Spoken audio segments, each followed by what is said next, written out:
Today, we're going to dive into a really powerful morning prayer that gets right to the heart of one of life's biggest challenges: time. It's not just about getting through the day, it's a call to be truly ready for it, no matter what it holds. So, you ever have that feeling that the clock is just ticking way too fast? Yeah, we've all been there. Our source material really zeroes in on this feeling, this paradox where we all want more time, but we can't make a single extra second of it. Let's dig into that. This line from the source material, it's so simple, but it hits hard. Think about it. You can always make more money, right? But you can never, ever get a day back. Once it's gone, it is gone for good. And that simple fact makes time our most precious and totally non-removable resource. Okay, so let's start by really looking at time for what it is, this unstoppable force. The material we're looking at describes it as a gift we can't save up, we can't borrow it from tomorrow, and we definitely can't buy it back. It's like a river that's always flowing, a gift given to us one day at a time, whether we're ready for it or not. Yeah, time just doesn't care about our plans or deadlines. As the source material puts it, in many ways, time owns you more than you own it. And that's the kicker, right? That's exactly why we're always wishing for just one more hour, to finish that project, to fix a relationship, or just to finally catch our breath. Realizing we can't control time leads us right into this trap we all fall into: the illusion of later. We all procrastinate, don't we? Especially on the really big, important stuff, because we just assume tomorrow is a sure thing. And our source material points out this really dangerous habit. We tell ourselves we'll slow down, we'll spend more time with the people we love, we'll focus on our spiritual lives later. But later is never guaranteed. It's a promise we make to ourselves that we actually have no power to keep. This piece of ancient wisdom is just such a powerful reality check. It's a reminder that we can't treat tomorrow like it's some kind of bank account we can just withdraw from whenever we feel like it. We just don't have that kind of control. And this is where it gets really real. Life is fragile. A single moment, one phone call, a doctor's report, an unexpected loss can completely change our world and remind us just how little control we actually have over the future. Our source material uses this incredible metaphor: a mist. What a powerful image, right? It looks solid, it looks substantial, but then, poof, it can vanish in a moment. Now, that's not meant to be depressing.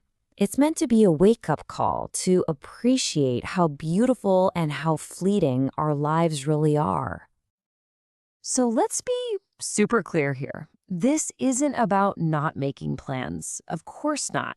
It's about making our plans with a sense of humility, holding them with open hands, and recognizing that we are not the ultimate authors of our own days.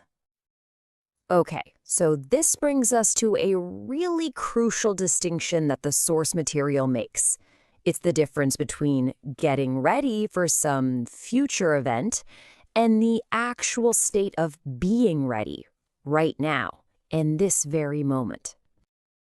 This verse is so key here. The Son of Man is a title Jesus used for himself.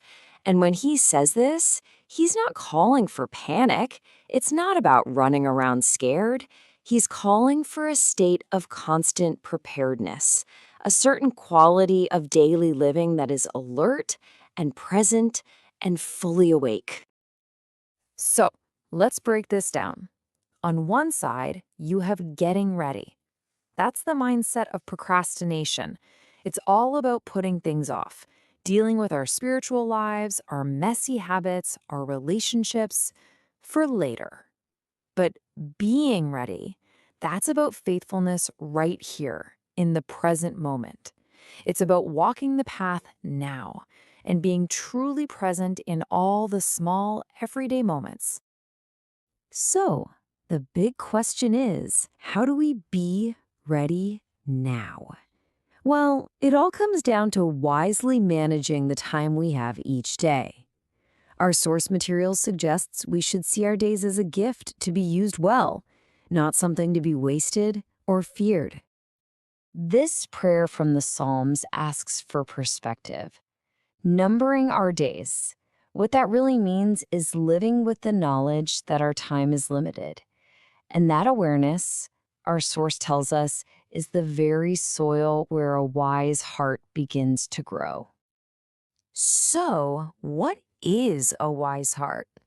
It's not about just counting the days we have left. It's about knowing what to do with the days we have now.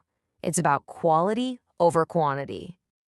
And here's what that wisdom looks like in action. It helps you choose what's truly important over what just feels urgent.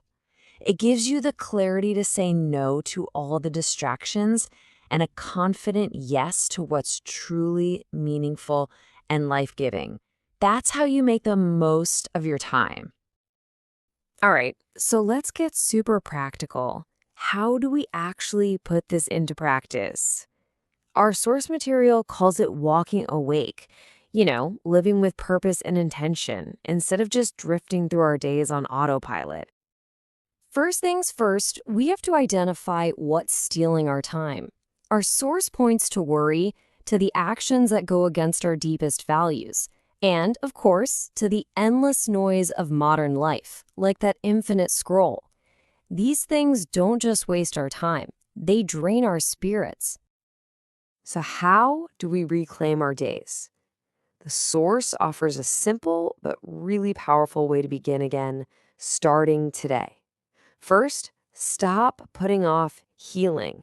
Address the unforgiveness and the habits that are pulling you away from who you want to be. Second, re-engage with those core practices like prayer and scripture. And third, surrender your plans with humility, holding them with open hands. And this is so, so important. This isn't about sheer willpower or trying to pull yourself up by your own bootstraps. Our source material reminds us that when we feel our weakest, when we're tired and totally run down, that is precisely when a greater strength can finally come through.